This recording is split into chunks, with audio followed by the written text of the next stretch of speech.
Good morning बच्चों। आज हम आपको संरचनात्मक समन्वयता के बारे में बताएंगे। इसके पहले हमने कल आपसे इसके बारे में चर्चा की थी और इसमें जो संरचनात्मक समन्वयता है इसका एक भाग हम आपको बता चुके हैं जो कि श्रृंखला समन्वयता है, जिसके अंतर्गत हमने बताया था कि किस प्रकार से यदि कोई कार्बनिक यौगिक है और ये हाइड्रोकार्बन के रूप में एक कार्बन की श्रृंखला के रूप में है, जिसमें आपने देखा था कि यह श्रृंखला 3 प्रकार की होती है। एक तो हमने नॉर्मल श्रृंखला के बारे में आपको बताया था, आइसो श्रृंखला के बारे में बताया था, ठीक इसी तरह नियो श्रृंखला के बारे में बताया था। तो ये जो श्रृंखला है कि इसमें प्रत्येक जो कार्बन के श्रृंखलन के रूप में कार्बनिक यौगिक होते हैं या हाइड्रोकार्बन होते हैं, उनकी जो श्रृंखला होगी वो भिन्न भिन्न रूप में होंगी, लेकिन इनके अणुसूत्र समान होते हैं। जब अणुसूत्र समान होंगे और ये जो संरचनाएं आपने देखी, ये संरचनाएं यदि भिन्न होती है तो ऐसे समन्वयता को हम कहते हैं संरचनात्मक समन्वयता। आज हम संरचनात्मक समन्वयता से संबंधित दूसरी समन्वयता के बारे में पढ़ेंगे। नंबर 2 है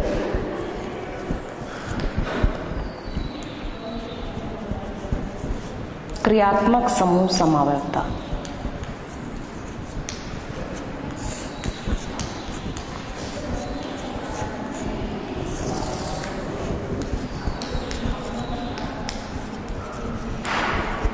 जैसा कि आपको मालूम है कि जो क्रियात्मक समूह होते हैं वो किसी भी कार्बनिक यौगिक के कार्बन के श्रृंखलन में मौजूद होते हैं और इस तरह से एक कार्बनिक यौगिक की संरचना होती है।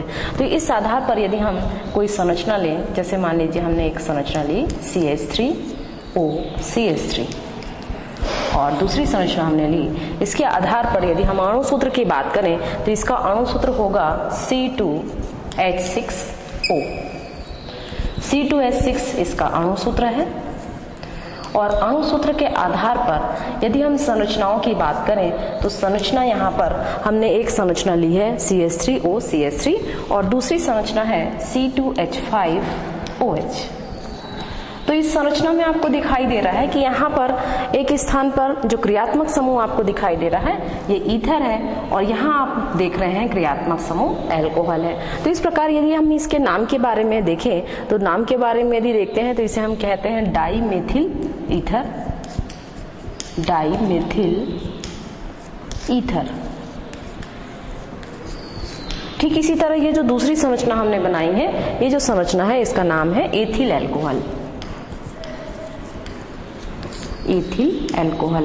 तो यहाँ पर जो क्रियात्मक समूह समन्वयता आपको दिखाई दे रही है वो क्रियात्मक समूह समन्वयता इसलिए कहा जाता है क्योंकि यहाँ पर अणुसूत्र तो समान है। यहाँ पर भी यदि आप देखते हैं तो यहाँ कार्बन की संख्या 2 दिखाई दे रही है और हाइड्रोजन की संख्या यहाँ पर 6 है, 5 और 1 6 और 1 ऑक्सीजन है। तो इस आधार पर यदि हम देखें तो इसमें अणुसूत्र तो समान है, लेकिन जो संरचनाएं हमें दिखाई दे रही हैं वो क्रियात्मक समूह की भिन्नता के कारण यहाँ पर भिन्न है, क्योंकि यहाँ पर ईथर है क्रियात्मक समूह और दूसरी संरचना में आप देखिए एल्कोहल के रूप में यहाँ दूसरी संरचना दिखाई दे रही है। तो इस आधार पर हम ये कह सकते हैं कि क्रियात्मक समूह समन्वयता वह समन्वयता है जिसमें अणुसूत्र समान होंगे, लेकिन जो 2 संरचनाएं आपको दिखाई दे रही हैं ये 2 संरचनाओं में क्रियात्मक समूह की भिन्नता के कारण यदि समन्वयता दिखाई दे रही है तो दोनों ही संरचनाएं एक दूसरे की क्रियात्मक समूह समन्वयी संरचनाएं कहलाती हैं।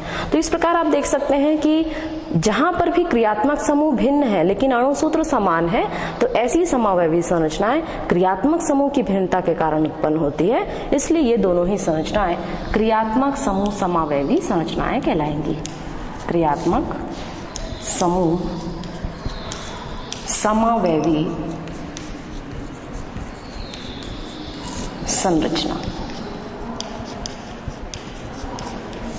इस प्रकार से आप इसे कह सकते हैं। ठीक इसी तरह हम एक दूसरी संरचना आपको बताते हैं, दूसरा क्रियात्मक समूह। तो इस प्रकार से क्रियात्मक समूह समन्वयी संरचना के कारण यदि समन्वयता उत्पन्न हो रही है तो उसे हम कहेंगे क्रियात्मक समूह समन्वयता। तीसरे नंबर की समन्वयता है स्थान समन्वयता।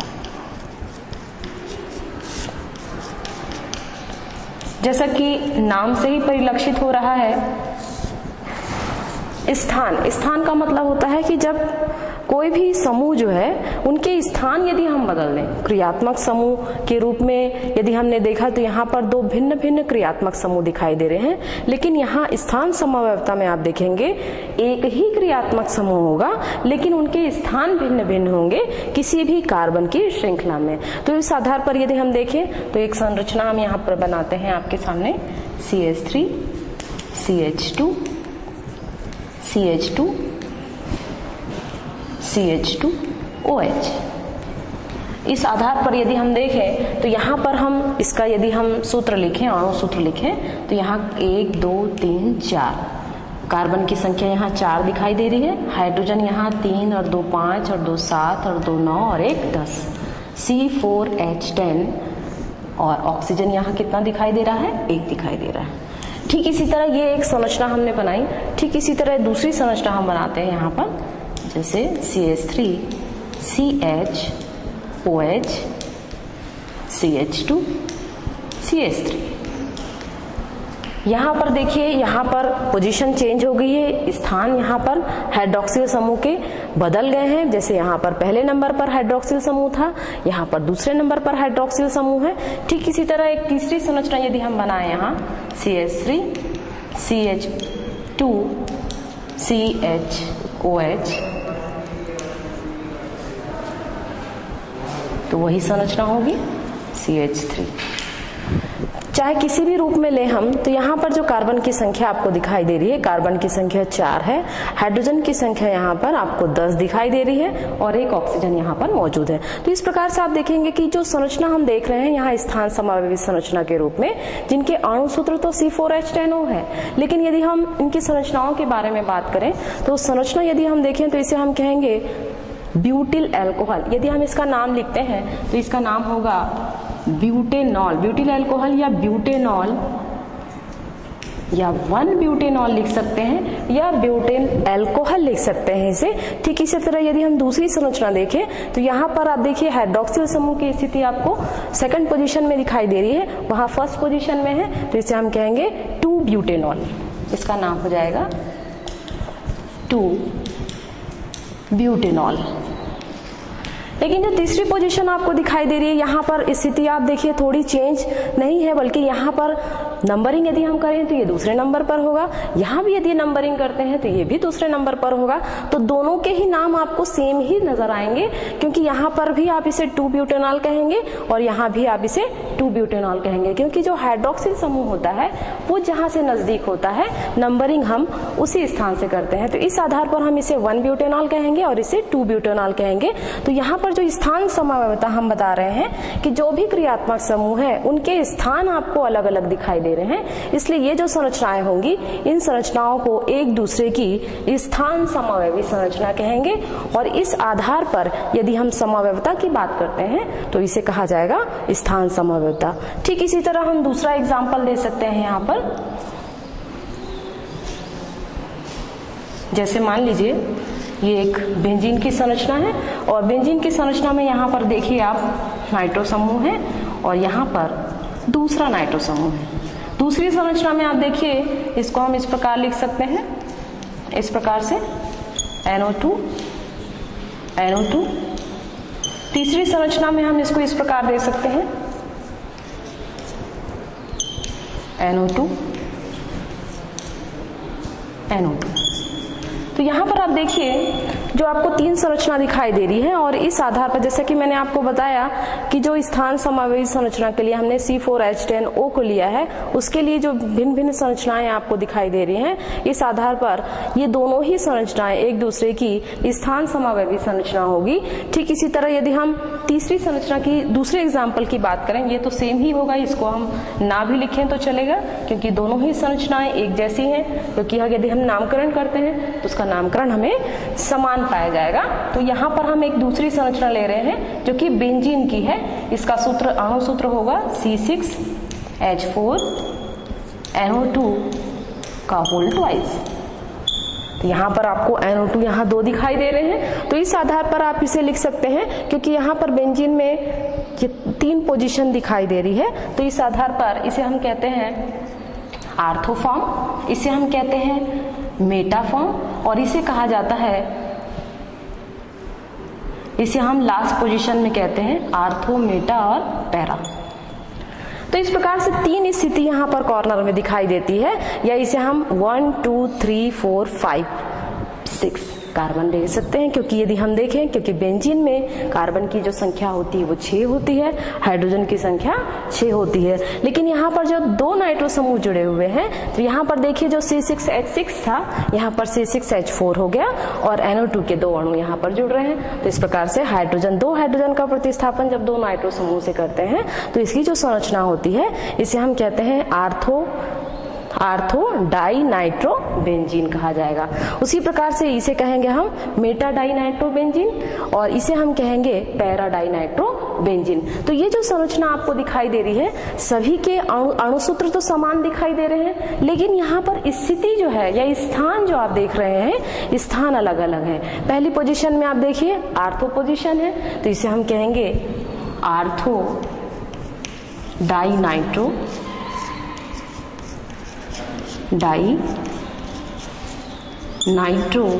बेंजीन। दूसरी पोजीशन में आप देखिए, यहां इसे हम कहते हैं मेटा, क्योंकि मेटा पोजीशन में है इसलिए होगा ये मेटा। इसको आप M भी लिख सकते हैं या आप हिंदी में भी लिख सकते हैं, मेटा डाई नाइट्रो बेंजीन। ठीक इसी तरह जो तीसरी स्थिति आपको दिखाई दे रही है बेंजीन में नाइट्रो समूह की, इसे हम कहेंगे पैरा डाई नाइट्रो बेंजीन। तो सभी में आप देखिए स्थान यहाँ पर सभी के अलग अलग हैं, और लेकिन इनके अणुसूत्र समान होते हैं। जब अणुसूत्र समान है और स्थान अलग अलग हैं या उनकी संरचनाएं अलग अलग हैं, तो ये तीनों ही संरचनाएं एक दूसरे की स्थान समावयवी संरचनाएं कहलाएंगी। और इन समावयवी संरचना के कारण जो प्रकृति या प्रवृत्ति उत्पन्न होती है, उसे हम कहते हैं स्थान समावयवता। तो नेक्स्ट है तीसरी समावयवता, चौथी समावयवता।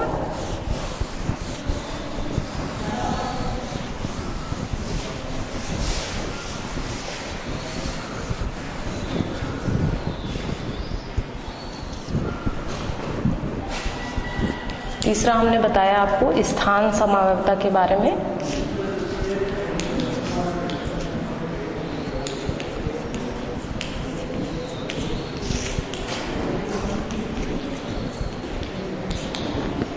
नेक्स्ट है चौथी समावयवता, इसे हम कहते हैं मध्यावयवता। मध्यावयवता की बात करते हैं, या मध्यावयवता समावयवता भी कह सकते हैं। मध्यावयवता का मतलब होता है एक ही समूह के जब क्रियात्मक समूह युक्त जब कार्बनिक यौगिक होते हैं और उसमें क्रियात्मक समूह समान होंगे। जब क्रियात्मक समूह समान होंगे तो उनके आधार पर जो समावयवता उत्पन्न होती है उसे हम कहते हैं मध्यावयवता, जिसमें जो भी क्रियात्मक समूह होगा वो केंद्र में होगा या मध्य में होगा, तो इसके कारण जो समावयवता उत्पन्न होती है उसको मध्यावयवी समावयवता कहते हैं, और जो संरचनाएं होंगी उसको मध्यावयवी संरचनाएं कहेंगे। तो इस आधार पर यदि हम लें, तो जैसे एक संरचना सूत्र है, इसके लिए हम अणु सूत्र लेंगे। मान लीजिए हमने एक अणु सूत्र लिया है C2, जैसे मान लीजिए हमने यहाँ C2H5 लिया है, C2H5O। इसके बारे में आप सभी जानते ही हैं, इसे हम कहते हैं डाई एथिल ईथर। इसको हम इस रूप में भी लिख सकते हैं, एक साइड आप एथिल समूह लिख लीजिए, फिर उसके बाद O लिखिए, उसके बाद आप C2H5 लिखिए, इस रूप में लिख सकते हैं। दूसरी संरचना इसकी अब इस प्रकार बन सकती है CH3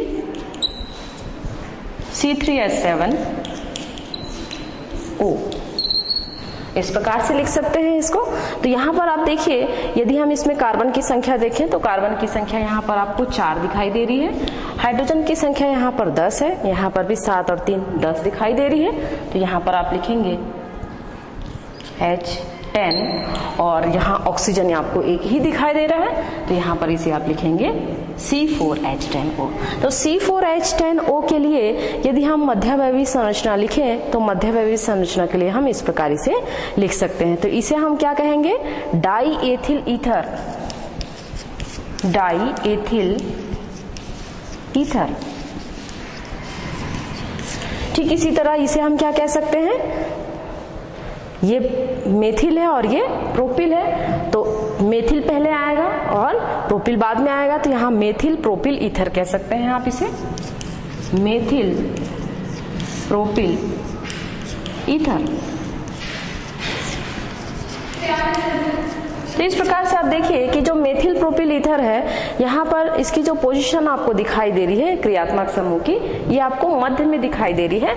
इसलिए ये जो संरचना है इसको हम इस प्रकार भी लिख सकते हैं, इसको इस प्रकार से भी लिख सकते हैं, C2H5O C2H5, इस प्रकार भी लिखा जा सकता है। तो ये दोनों ही संरचनाएं जिनमें क्रियात्मक समूह मध्य में है, लेकिन देखा जाए तो आप इसमें आप देखेंगे अणुसूत्र तो समान दिखाई दे रहे हैं, लेकिन जो संरचना इसमें आपको भिन्न दिखाई दे रही है, किंतु क्रियात्मक समूह एक ही है। मतलब एक ही परिवार के जब सदस्य होते हैं तो उस आधार पर जब यहाँ समावयवता हम देख रहे हैं, और यहाँ पर जो क्रियात्मक समूह है वो आपको केंद्र में दिखाई दे रहा है, इसलिए केंद्र में या मध्य में दिखाई दे रहा है, तो इस वजह से इसे हम कहेंगे मध्यावयवता।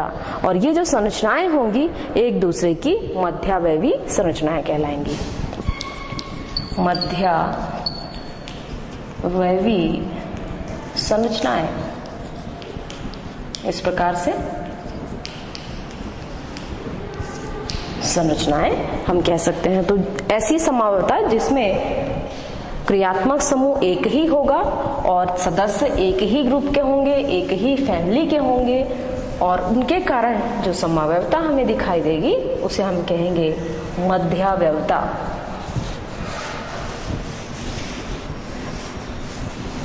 नेक्स्ट है अगला नंबर 5वां,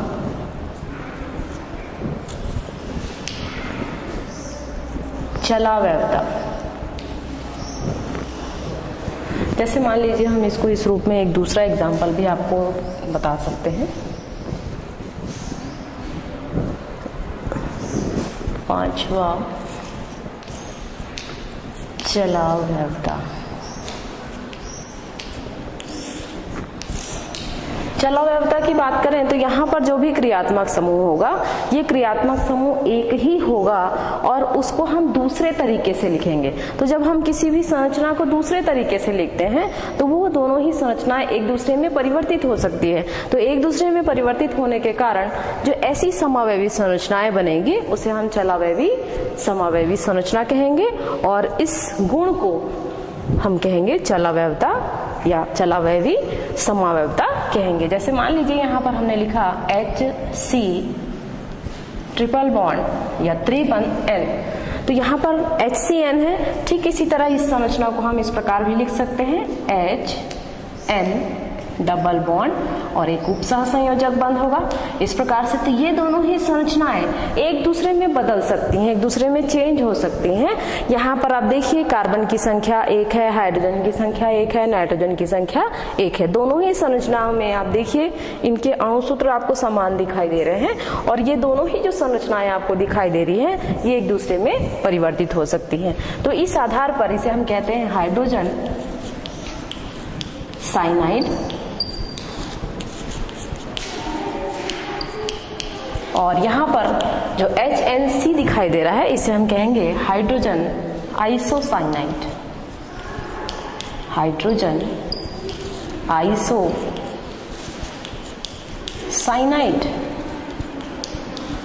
हाइड्रोजन आइसोसाइनाइड कहेंगे। या फिर आप इसे कह सकते हैं मीथेन नाइट्राइल भी कह सकते हैं इसे, और इसे हम कह सकते हैं कार्बिलेमिन कह सकते हैं इसे। तो इस प्रकार से आप देखिए कि यहाँ पर जो चलावयवी संरचनाएं हैं वो एक दूसरे में बदल सकती हैं। जैसे मान लीजिए हमने यहाँ लिखा RN, इस प्रकार से RONO,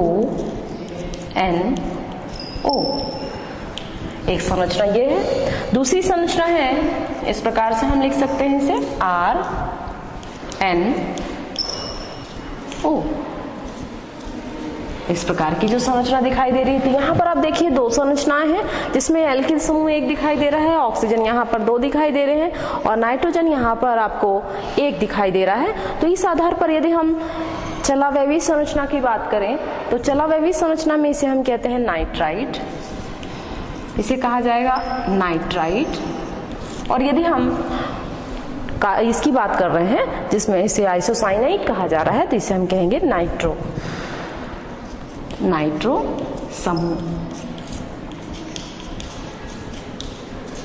पहली कंडीशन में देखिए ऑक्सीजन के साथ या एल्किल समूह के साथ डायरेक्ट ऑक्सीजन जुड़ा हुआ है और यहाँ पर देखिए एल्किल समूह के साथ नाइट्रोजन डायरेक्ट जुड़ा हुआ है और दोनों ही संरचनाएं एक दूसरे से भिन्न दिखाई दे रही है। बाकी देखा जाए तो अणुसूत्र दोनों में समान ही है कि कितनी मात्रा में एल्किल समूह है, कितनी मात्रा में ऑक्सीजन है और कितनी मात्रा में नाइट्रोजन है। तो इस प्रकार ऐसी संरचनाएं जिसमें दोनों ही संरचनाओं को एक दूसरे में परिवर्तित किया जा सकता है और ये दोनों ही संरचनाएं एक दूसरे की चलावैवी समावैवी संरचनाएं होंगी या चलावैवी संरचनाएं होंगी और इन चलावैवी संरचना के कारण जो समावैवता उत्पन्न होती है उसे हम चलावैवता कहते हैं। तो इसे आप नोट कर लीजिए।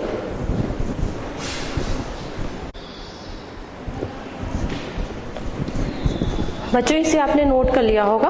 अब इसके आगे हम आपको जैसे कि संरचनात्मक समावैवता के बारे में बता रहे थे, इसके बाद हम आपको त्रिविम समावैवता के बारे में बताएंगे। नेक्स्ट है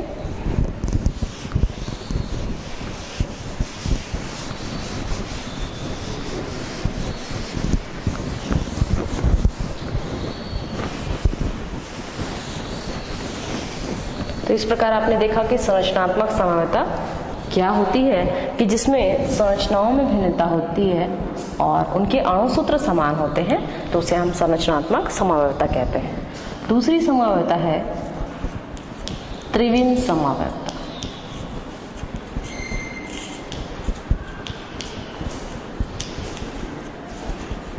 त्रिविम समावैवता की बात करें तो ऐसी समावैवता जिनके आंतरिक्षीय जो विन्यास होते हैं वो भिन्न होते हैं। जब आंतरिक्षीय विन्यास भिन्न होते हैं तो ऐसी संरचनाएं एक दूसरे की त्रिविम समावैवी संरचनाएं होंगी, जिनकी यदि हम संरचना की बात करें तो त्रिविम में या आंतरिक्ष में उनकी संरचना को हम भिन्नता के रूप में देख सकते हैं। तो इस आधार पर सबसे पहली समावैवता है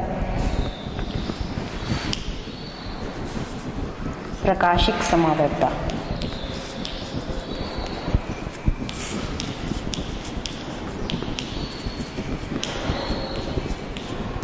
प्रकाशिक समावैवता को प्रतिबिंब समावैवता भी कहते हैं या प्रतिबिंब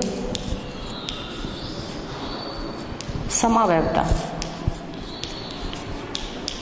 प्रतिबिंब समावैवता का मतलब है कि ऐसी दो संरचनाएं या तीन संरचनाएं जो कि एक दूसरे की समावैवी संरचनाएं हैं या प्रतिबिंब समावैवी संरचनाएं हैं और प्रतिबिंब समावैवी संरचनाएं के कारण जो समावैवता उत्पन्न होती है उसे हम कहते हैं प्रतिबिंब समावैवता। इस आधार पर हम देखें तो यहाँ पर जो समतल ध्रुवित प्रकाश होता है उस ध्रुवित प्रकाश को किस प्रकार से दाईं ओर घुमाया जा रहा है या किस प्रकार से बाईं ओर घुमाया जा रहा है या फिर दोनों के ही प्रभाव को, मतलब दाईं ओर के प्रभाव और बाईं ओर के प्रभाव को यदि नष्ट किया जा रहा है तो इस प्रकार से हमें तीन प्रकार की संरचनाएं प्राप्त होती हैं या फिर किसी यौगिक में आपको दो प्रकार की संरचना प्राप्त होगी।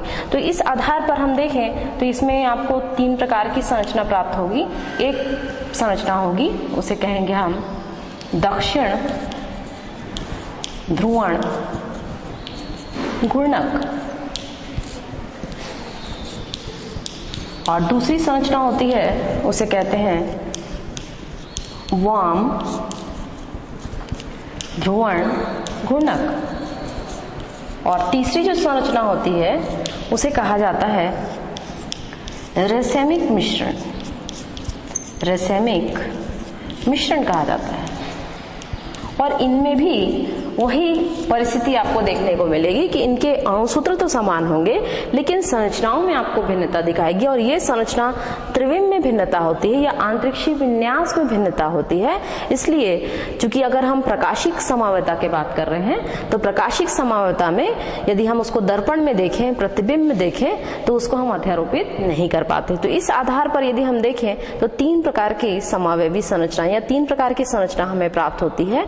एक तो दक्षिण ध्रुवण घूर्णक है, वाम ध्रुवण घूर्णक है, या फिर रसमिक मिश्रण है। तो इस आधार पर यदि हम दक्षिण ध्रुवण घूर्णक की बात करें तो इसे इस नाम से ही स्पष्ट हो रहा है, जैसे कि आपने देखा होगा कि जो घड़ी की सुई की दिशा होती है, घड़ी की सुई के कांटे की जो दिशा होती है, घड़ी किस प्रकार से घूमती है, उसके कांटे किस प्रकार से घूमते हैं, तो आपने देखा होगा कि ये दाईं ओर घूमते हैं, जिसको हम दक्षिणावर्त कहते हैं। और यदि बाईं ओर घुमाया जा रहा है कांटों को तो उसे हम कहेंगे वामावर्त। तो घड़ी की सुई की दिशा में जा रहे हैं तो उसे हम दक्षिणावर्त कहेंगे या दक्षिण ध्रुवण घूर्णक, और यदि घड़ी की सुई की विपरीत दिशा में जा रहा है तो उसे हम वाम ध्रुवण घूर्णक कहेंगे। और यदि दोनों ही प्रभाव एक दूसरे को नष्ट कर रहे हैं तो उस आधार पर जो संरचना हमें प्राप्त होती है, जो प्रतिबिंब समावयवी संरचना प्राप्त होती है, उसे हम कहते हैं रसेमिक मिश्रण। तो इस आधार पर यदि हम देखें तो हम इसमें कुछ संरचना लेते हैं। जैसे एक संरचना हम ले रहे हैं यहाँ पर,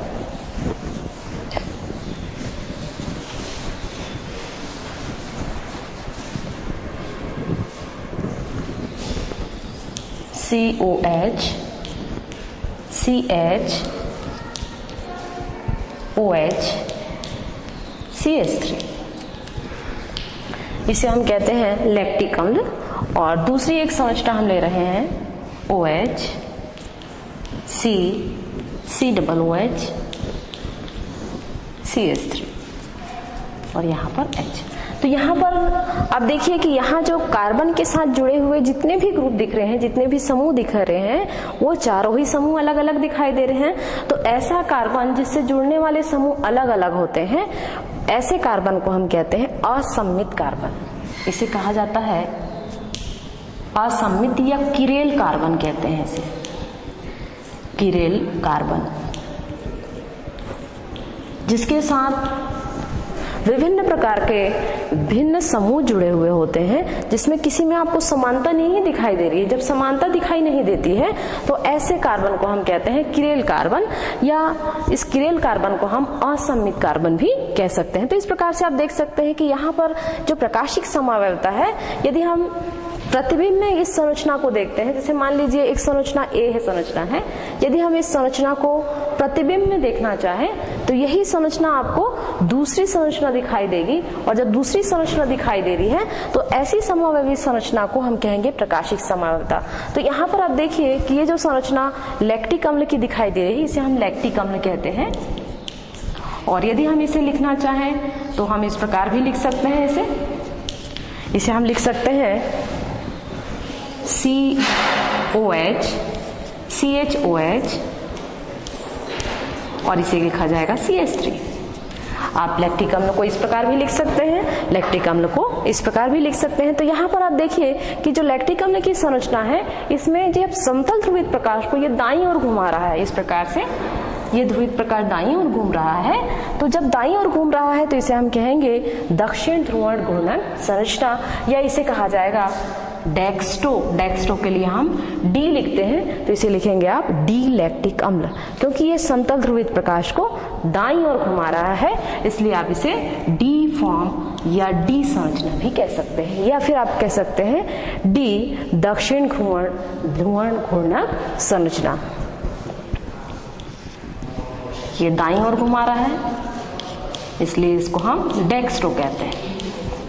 ठीक इसी तरह आपको दूसरी संरचना दिखाई दे रही है। यदि इसी संरचना को, इस संरचना को लैक्टिक अम्ल की डी फॉर्म की संरचना को यदि आप प्रतिबिंब में देखें या आप उसको दर्पण में देखें, तो दर्पण में आप देखते हैं तो यही संरचना आपको उल्टी दिखाई देगी, और जब उल्टी दिखाई दे रही है तो यहाँ पर आप देखिए जो H बाईं ओर था, यहाँ पर आपको दाईं ओर दिखाई दे रहा है। तो जब हम समतल ध्रुवित प्रकाश को बाईं ओर मोड़ते हैं तो उस परिस्थिति में आप देखेंगे ये पोजीशन इस प्रकार की होगी।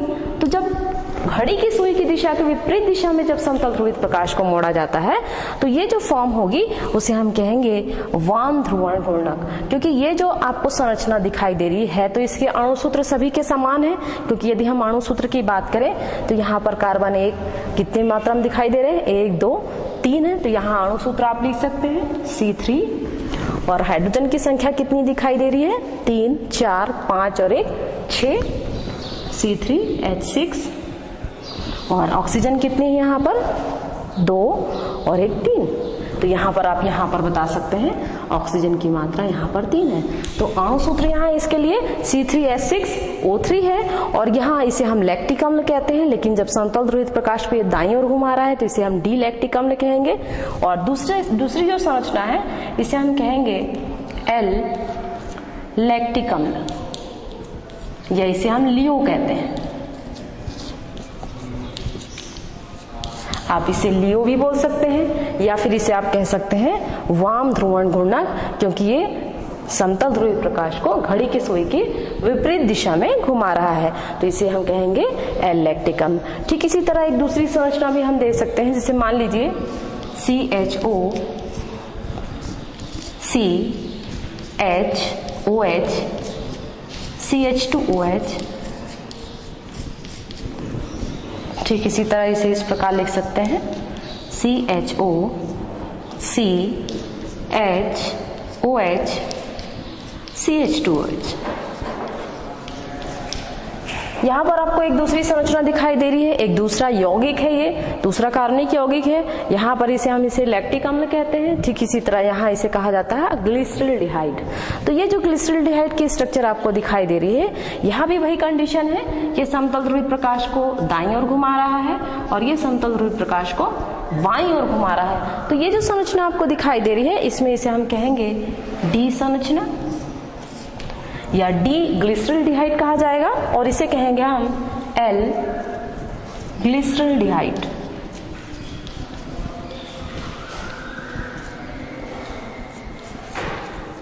डिहाइड। तो इस प्रकार से आप देखिए कि ये डी फॉर्म आपको प्राप्त हो रही है और एल फॉर्म प्राप्त हो रही है, क्योंकि यहाँ पर डी फॉर्म जैसे मैंने लैक्टिक अम्ल के लिए मैं आपको बताया है, ठीक इसी तरह ग्लिसरॉल्डिहाइड में यहाँ पर भी वही कंडीशन है जो कि लैक्टिक अम्ल में थी, और इस तरह से हमको 2 संरचनाएं प्राप्त हो रही हैं। यदि किसी दूसरी संरचना के बारे में बात कर रहे हैं, जैसा कि मैंने आपको बताया रैसेमिक मिश्रण के बारे में, तो रैसेमिक मिश्रण का मतलब ये होता है कि जब दोनों ही, जैसा कि हमने बताया आपको कि एक दक्षिण ध्रुवण घूर्णक है और दूसरा वाम ध्रुवण घूर्णक है, मतलब यहाँ पर जो CHOH है इसकी जो स्थिति है वो चेंज हो जाएगी, यहाँ पर 2 CHOH होगा, तो उस परिस्थिति में आपको 3 संरचनाएं मिलेंगी और ये तीनों ही संरचनाएं इस रूप में होगी। तो इसको हम इस प्रकार बता सकते हैं आपको। नेक्स्ट है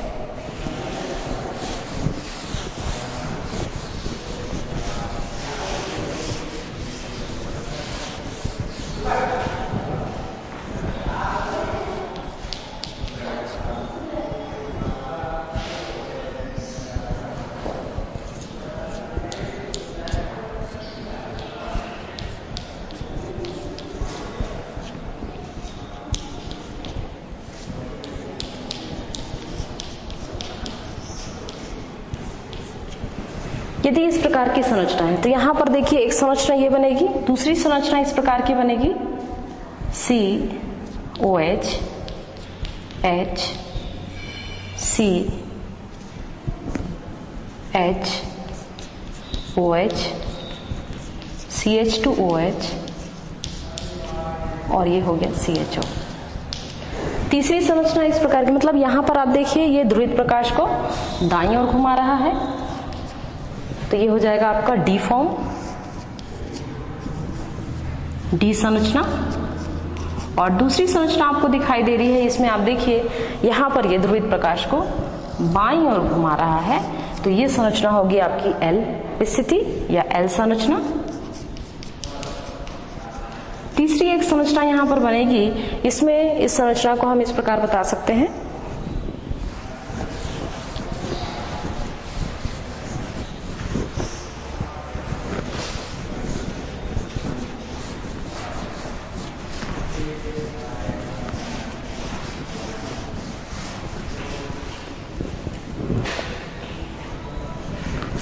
CHO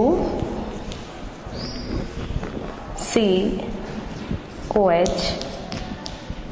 या H लिख सकते हैं यहाँ, HOH H COH CH2OH, इस प्रकार की एक संरचना। तो यहाँ पर आप देखिए ये एक दूसरे के प्रभाव को नष्ट कर रहे हैं। तो जब एक दूसरे के प्रभाव को नष्ट कर देते हैं तो इस संरचना को हम कहते हैं रेसेमिक मिश्रण। रेसेमिक मिश्रण या इसे डीएल फॉर्म कहते हैं या डीएल फॉर्म। तो इस प्रकार आपने देखा कि यहाँ पर जो प्रतिबिंब समावयवी संरचना आपको दिखाई दे रही है, प्रतिबिंब समावयवी संरचनाएं ऐसी संरचनाएं होती हैं जिसमें यदि हम दर्पण में इसे देखें तो एक दूसरे के ये प्रतिबिंब होते हैं। और यदि हम समतल ध्रुवित प्रकाश की बात कर रहे हैं तो जब समतल ध्रुवित प्रकाश को ये दाईं ओर घुमा देता है या बाईं ओर घुमा रहा है या एक दूसरे के प्रभाव को नष्ट कर रहे हैं तो ये तीनों ही संरचनाएं एक दूसरे की समावयवी संरचनाएं होंगी। और ये समावयवी संरचनाएं ऐसी समावयवी संरचनाएं होंगी जिसे हम कहेंगे प्रतिबिंब समावयवी संरचना। और प्रतिबिंब समावयवी संरचना के कारण जो समावयवता उत्पन्न होती है उसे हम प्रतिबिंब समावयवता कहते हैं, क्योंकि ये एक दूसरे से में परिवर्तित होती रहती है इस प्रकार से। तो ये तीन प्रकार की होंगी, एक डी संरचना होगी, एल संरचना होगी, या इसे हम डेक्स्ट्रो कह सकते हैं, या इसे हम कह सकते हैं, क्या कहेंगे इसे हम, दक्षिण ध्रुवण घूर्णक संरचना, और इसे हम कहेंगे वाम ध्रुवण घूर्णक संरचना, और इसे हम कहेंगे रेसेमिक मिश्रण या डीएल फॉर्म। तो इस आधार पर इसे हम प्रतिबिंब समावयवता कहते हैं। नेक्स्ट है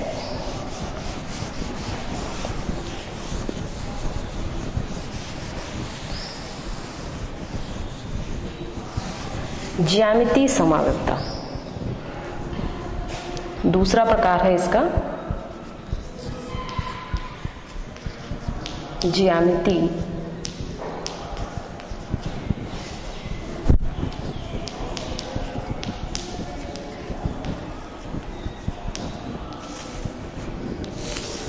ज्यामितीय समावयवता वह समावयवता होती है जिसमें ज्योमेट्री इसकी डिफरेंट हो जाती है। तो ऐसी संरचनाएं एक दूसरे की समावयवी संरचनाएं होती है। तो ज्योमेट्री या ज्यामिति कह सकते हैं इसे हम।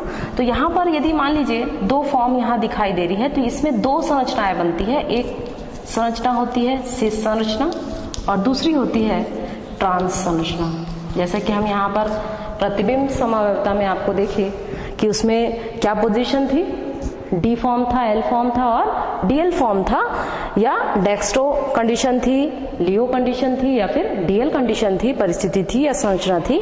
ठीक इसी तरह ज्यामितीय समावयवता में आपको दो संरचना दिखाई देती है, एक सिस संरचना और दूसरी ट्रांस संरचना। सिस संरचना में जनरली क्या होता है, जो समूह की जो संरचनाएं होती है वो एक साइड होती है, एक समूह एक साइड होंगे और दूसरे समूह भी एक ही साइड होते हैं। लेकिन ट्रांस में दोनों में परिवर्तन हो जाता है। जैसे मान लीजिए हम एक संरचना ले रहे हैं यहाँ पर C डबल बॉन्ड C, और यहाँ पर हम ले लेते हैं H C डबल OH, यहाँ हम ले रहे हैं H C डबल OH।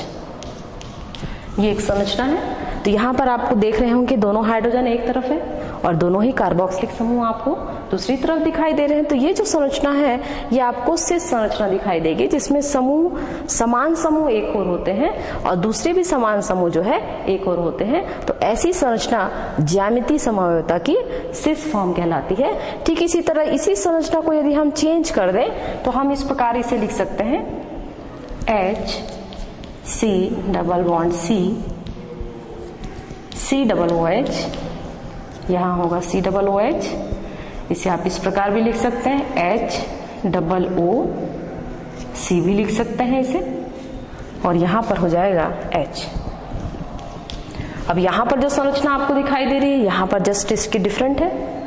तो यहाँ पर आप देखिए यहाँ पहले हाइड्रोजन था, यहाँ भी हाइड्रोजन है, लेकिन यहाँ पोजीशन दूसरे कार्बन पर चेंज हो गई है और ये जो सेकंड कार्बोक्सिलिक समूह है वो बाईं ओर चला गया है और हाइड्रोजन दाईं ओर चला गया है। तो इस प्रकार जो संरचना आपको दिखाई दे रही है इसे हम कहेंगे ट्रांस संरचना और इसे हम कहेंगे सिस संरचना। तो ये जो सिस और ट्रांस संरचना दिखाई दे रही है, और ये दोनों ही संरचना, जैसे इसे हम कहते हैं मैलिक अम्ल, इसका नाम है मैलिक अम्ल,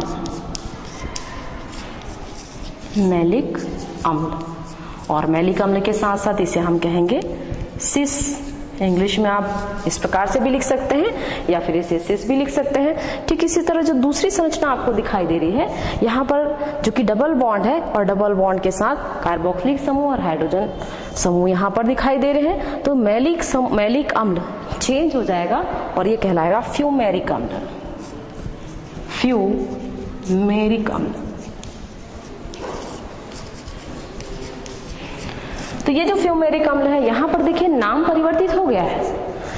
अभी तक हमने देखा तो यहाँ पर जो संरचनाएं आपको यहाँ दिखाई दे रही है, ये संरचना और इस संरचना में आपको अंतर दिखाई दे रहा है, और ये दोनों ही संरचनाएं एक दूसरे की ज्यामितीय समावयवी संरचनाएं कहलाएंगी, या सिस ट्रांस संरचना कह सकते हैं, या सिस ट्रांस समावयवता कह सकते हैं, क्योंकि यहाँ पर इन दोनों के ही अणुसूत्र आपको समान मिलेंगे। क्योंकि यहाँ पर यदि हम कार्बन की संख्या देखें तो कार्बन यहाँ पर 4 है, 4 कार्बन है, हाइड्रोजन यहाँ पर आपको 4 दिखाई दे रहा है, और ऑक्सीजन भी यहाँ पर 4 है। अणुसूत्र समान है लेकिन संरचनाएं भिन्न भिन्न हैं, उनके नाम भी अलग अलग हैं, चाहे आप सिस कहें या इसे ट्रांस कहें। तो ऐसी समावयवी संरचनाएं ज्यामितीय समावयवी संरचनाएं कहलाती हैं, और इनके कारण जो समावयवता उत्पन्न होती है उसे हम कहते हैं ज्यामितीय समावयवता। इसको हम इस प्रकार भी बता सकते हैं आपको।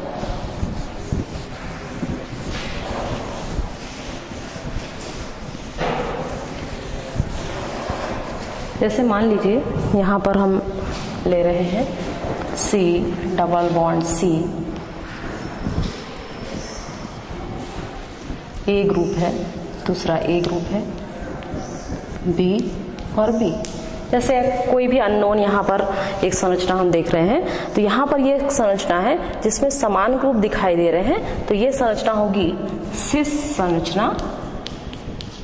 और दूसरी जो संरचना है उसको हम इस प्रकार बता सकते हैं, इसे हम इस प्रकार लिखेंगे C double bond C, A हो गया, यहाँ पर B है, और दूसरी परिस्थिति में यहाँ पर B लिखेंगे और यहाँ पर इसे A लिखेंगे। तो ये संरचना आपको दिखाई दे रही है, इसे कहेंगे हम ट्रांस संरचना।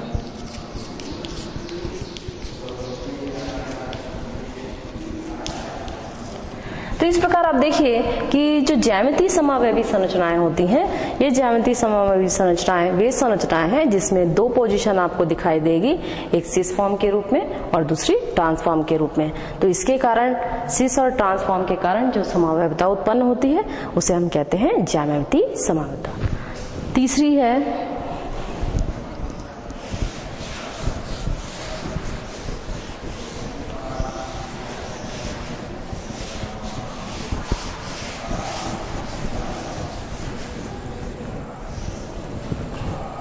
तीसरी समावयवता है, इसे हम कहते हैं संरूपी समावयवता।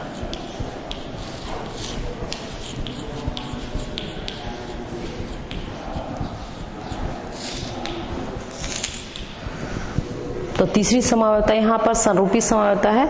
तो संरूपी समावयवता में हम ये देखते हैं कि यहाँ पर विभिन्न प्रकार के आपको रूप दिखाई देंगे, और यहाँ पर भी आंतरिक्षीय जो विन्यास होता है वो भिन्न होता है। जैसा कि हमने प्रतिबिंब समावयवता के लिए बताया था, ज्यामितीय समावयवता के लिए बताए हैं। प्रतिबिंब समावयवता में जो संरचनाएं होंगी वो एक दूसरे की समावयवी संरचनाएं होंगी, प्रतिबिंब समावयवी संरचनाएं।